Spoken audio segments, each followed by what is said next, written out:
All right, chapter 5. We are on page 23. Okay, here we go. So, last thing we read was them, basically his mom apologizing for making him sit on the steps and eat. That was it, right? A lot of stuff going on with the buildings in the back. Again, he said they're working day and night pretty much now. He said somebody wants it done, right? The government wants that spot to be finished. All right, here we go. Luke ate every meal after that on the bottom step. It became a habit, but a hated one. He had never noticed before, but Mother often spoke too softly to be heard from any distance, and Matthew and Mark always made their nasty comments under their breath. So they would start laughing, often at Luke's expense, and he couldn't defend himself because he didn't know what they had said. He couldn't even hear Mother saying, "Now, boys, be nice." After a week or two, a lot of time, he didn't even try to listen to the rest of the family's conversation. But even he was curious the hot July day when the letter arrived about the pigs. Matthew brought the mail in the day from the mailbox at the crossroads a mile away. Luke had never seen them, of course, but Matthew and Mark had told him that there were 3 mailboxes there, one for each of the families that lived on that road. All right, so it must be a pretty big road if the mailbox is a mile away. All right, and there's only 3 families that live there, so he really is living in these woods or this big old farm, right? Yeah, country. Usually the gardener's mail was just bills or thin envelopes carrying curt orders from the government about how much corn to plant, which fertilizer to use, and where to take their crop when it was harvested. A letter from a relative was a cause to celebrate, and Mother always dropped whatever she was doing and sat down to open it with trembling hands, calling out in intervals, "Oh, Aunt Effie's in the hospital again," or "Lizbeth's going to marry that fellow after all." Luke almost felt he knew his relatives, though they lived hundreds of miles away. And of course, they didn't even know he existed. The letters Mother wrote back, painstakingly, late at night, when she'd saved up enough money for a stamp. Bro, saved up money for a stamp? Yeah. Contained plenty of news of Matthew and Mark, but never once had mentioned Luke's name. This letter was as thick as some of Luke's grandmother, but it bore an official seal, and the return address was embossed, Department of Human Habitation, Environmental Standards Division. Matthew held the letter at his arm's length, the way Luke had seen him hold dead baby pigs when they had been carried out of the barn. Dad looked worried for the minute he saw the letter in Matthew's hand. Matthew put the letter down beside Dad's silverware. Dad sighed. "Can't be anything but bad news," Dad said. "No use ruining a good meal. It can wait." He went back to eating chicken and dumplings. Only after his last belch did he turn the envelope over and run a dirt-rimmed fingernail under the flap. He unfolded the letter. "It has come to our attention," he read aloud. "Well, so far as I understand it." Then he read silently for a while, calling out in intervals, "Mother, what's a fall? And where's the dictionary? Matthew, look up reciprocity." Finally, he threw down the whole thick packet and proclaimed, "They're going to make us get rid of all our pigs, our hogs." "What?" Matthew asked, more serious than Mark. He had talked for as long as anyone could remember about, "When I get my own farm, it's going to be all hogs. I'll make the government let me do that somehow." Now he looked over Dad's shoulder. "You mean they're just going to make us sell a lot at one time, right? Well, we can build the herd back up." "Nope," Dad said. "Those people in them fancy new houses won't be able to stand pig smell, so we can't raise hogs no more." He threw the letter out into the center of the table for all those to see. What they expect building next to a farm. From his seat on the stairs, Luke had to hold himself back from going to fish the edge of the letter out of the chicken gravy and looking at it himself. "They can't do that, can they?" he asked. Nobody answered. Nobody needed to. Luke felt like a fool for asking as soon as the words were out of his mouth. For once, he was glad of his hiding space. Mother twisted a dish rag in her hand. Those hogs are our bread and butter, she said. What's that mean if something's your bread and butter? Lorelai? Food and what else? Nah. Yeah. All right. That's how we make our money. Yeah. Right. That's the whole point of the farm. Like, I'm sure they have corn and grains and stuff, but that's they sell the meat, selling the pigs, selling all that. That's how they make all their money. With grain prices the way they are, what are we going to live on? Dad just looked at her. After a moment, so did Matthew and Mark. Luke didn't know why. So they already don't have enough money, right? They don't saving up money for stamps, no air conditioning. So obviously they're not making much.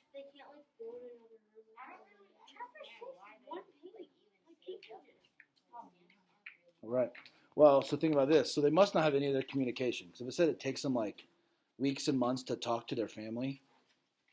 So in my head, I don't know what you're thinking. Do you think this is like way in the future, or do you think this is like in the past? Can I make you think something even weirder? What if it was like, I don't know if any of you've seen Hunger Games or read Hunger Games before, but like, what if it's like this is like in the future and like bad wars and stuff have happened, and now this is like the new future, where the government controls everything and people are. You'd be like an old man. True. Or not even. Who knows? Or maybe not even there. Oh my God, I haven't seen that. 30 years. How old are you? 35. All right, let's go chapter 6. All right. Still young. All right, here we go. Chapter 6. The tax bill arrived 2 weeks later. The day that Dad, Matthew, and Mark loaded the hogs onto the livestock trailer and took them all away. Most were going to the slaughterhouse. The ones too young and too small to bring a decent price were going to an auction for feeder pigs. Luke watched through the vent at the front of the house as Dad drove by in the battered pickup with each load. Matthew and Mark sat in the back of the pickup, making sure the trailer stayed hitched right. Even 3 stories up, Luke could see Matthew's hong dog expressions. Hang dog. What does that mean, do you think? I think it means like a sad face, like. You know what I mean? Oh, hey, we are doing that backside of the word wizard today, so you might maybe use that one. Then, when the 3 of them came into the house for dinner, after washing the last of the hog smell off their hands in the mudroom, Dad handed Mother the tax bill without comment. She put down the wooden spoon she'd been using to stir the stew and unfolded the letter. Then she dropped it. Why is that? She seemed to be doing the math in her head as she bent to retrieve it. That's 3 times what it usually is. There must be a mistake. Dad shook his head grimly. No mistake. I talked to Williker at the auction. The Willikers were the nearest neighbors, with a house 3 miles down the road. Luke also pictured them with monster scales and fierce claws because of the number of times he's been cautioned. You don't want the Willikers to see you. Dad went on. Williker says they raised everyone's taxes because of them fancy houses. Makes our land worth more. Isn't that good? Luke asked eagerly. It was strange. He should hate the new houses for replacing his woods and forcing him to stay indoors. But he'd half fallen in love with them, having watched every foundation poured, every wooden skeleton of walls and roof raised to the sky. They were in his main entertainment, aside from talking to Mother when she came upstairs for what she called my Luke breaks. Sometimes she pretended his room needed cleaning as badly as the bread needed baking or the garden needed weeding. Sometimes she just sat and talked. Dad was shaking his head in disgust over Luke's question. No, it's only good if we're selling, and we ain't. All it means for us is the government thinks they can get more money out of us. Matthew was slumped in his chair at the table.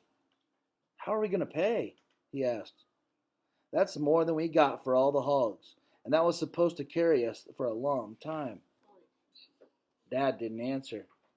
Even Mark, who normally had a smart alecky comeback for everything, was stupefied. Mother had turned back to her stew. I got my work permit today. she said softly. The factory's hiring. If I get on there, I can maybe get an advance on my paycheck. Luke's jaw dropped. You can't go to work, he said. Who will? He wanted to say, who will stay with me? Who will I talk to all day when everyone else is outside? But that seemed too selfish. Luke looked around. No one else looked surprised by Mother's news. He shut his mouth.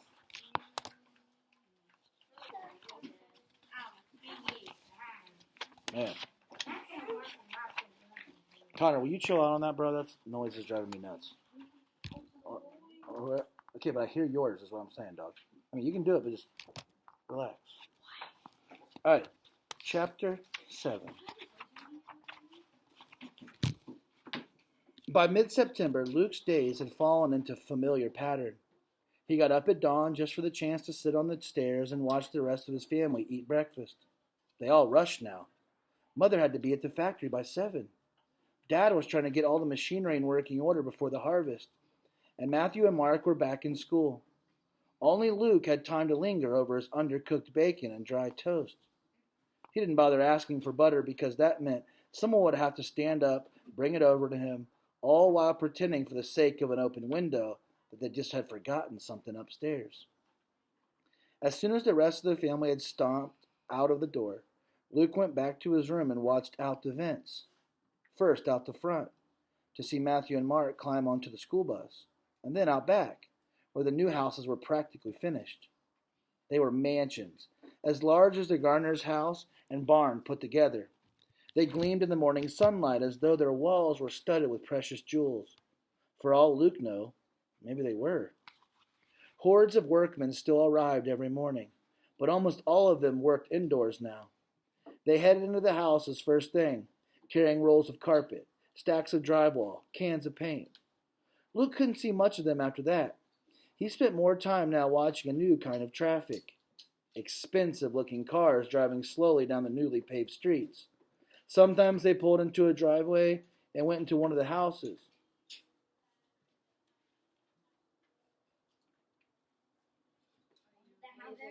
Yes, I was being distracted by something in the back. Okay. Went to one of the house. Sorry. All right. Sometimes they pulled in the driveway and went into one of the houses, usually trailing a woman who appeared to be talking nonstop. Who's that person? Yeah, got it. It had been taking Luke a while to figure it out. He certainly hadn't dared to ask anyone else in his family, but he thought maybe the people were thinking about buying the houses. Once he realized that, he studied each potential neighbor carefully. He'd overheard Mother and Dad marveling that people moving into those houses were not just going to be city people, but barons. Barons were unbelievably rich. Luke knew. They had things ordinary people hadn't had in years. Luke wasn't sure how the barons had gotten rich when everyone else was poor. But Dad never said the word baron without a curse word or two in front of it. The people streaming through the houses did look different from anyone in Luke's family. They were mostly thin, beautiful women in form-fitting dresses, and heavy-set men in what Luke's dad and brothers called sissy clothes, shiny shoes and clean, dressy pants and jackets. Luke always felt a little embarrassed for them, showing up like that. Or maybe he was embarrassed for his family, but they never looked like any of the barons. Luke preferred it when the adults had children with them and he could concentrate on them. The smallest ones were always as dressed up as their parents, with hair bows and suspenders and other gewgaws? Oh, someone's going to have to look that up today. Luke knew, just remember page 32. Luke knew his parents would never buy. The older kids usually seemed to be wearing whatever they grabbed first out of the closet that morning. Though he knew no one would dare show up with 3 kids, he always counted 1, 2, 1, 1, 2. What if the family with just 1 kid moved in behind them, and he sneaked into their house and pretended to be their second child? He could go to school, go to town, act like Matthew and Mark. What a joke. Luke living with the barons. More likely he'd be shot for trespassing or turned in. When he began thinking things like that, He always jumped down from his perch by the vent and grabbed a book from one of the dusty stacks by the eaves. Mother had taught. Did anybody look up eaves yesterday? It's like the wood in the attic that like goes down, like hangs over the roof, or hangs over your house. That's the eaves. Mother had taught him to read and do math as much as she knew herself. At least we have a few books for you, she often mumbled sadly when she left in the morning. He'd read all their books dozens of times, even the ones with titles like Diseases of the Porcine Species of Common Grasses of Our Countryside. His favorites were the handful of adventure books, the ones that let him pretend he was a knight finding a dragon to escape a kidnapped princess, or an explorer sailing on the high seas, holding tight to a mast while a hurricane raged about him. He liked to forget he was Luke Garner, third child, hidden in the attic. Sometime around noon, he'd hear the door from the mudroom to the kitchen swing open, and he'd go down to eat the same time as his dad. Without mother there were no homemade pies now, no mashed potatoes, no roast that sent good smells through the house. Dad always made 4 sandwiches, checked to make sure no one could see them, then handed 2 of them to Luke in the stairwell. Dad never talked. He'd explain that he didn't want anyone overhearing him and wondering. But he did turn the radio on for noon farm report, and there was usually a song or two after that before Dad silenced the radio and went outside to work again. When Dad left, Luke went back to his room to read or watch the houses again. At 6:30, Mother came home, and she was always stopped in and said hi to Luke before rushing out to do the whole day's work in a few hours before bedtime. Usually Matthew and Mark came up to visit him, too, but they could never stay long either. They had to help Dad before supper and then do homework afterwards. And they always had been nicest to Luke outdoors. Before the woods came down, the 3 of them had played kickball or football or spud in the backyard, after school and chores. Matthew and Mark always fought about who got to have Luke on his team, because even if Luke wasn't very good, 2 boys together could always beat the third. Now they played half-hearted games of cards or checkers with Luke, but Luke could tell they'd rather be outside. So would he. He tried not to think about it. The best part of the day came at the end when Mother tucked him in. She'd be relaxed then. She'd stay for an hour sometimes, asking him what he'd read.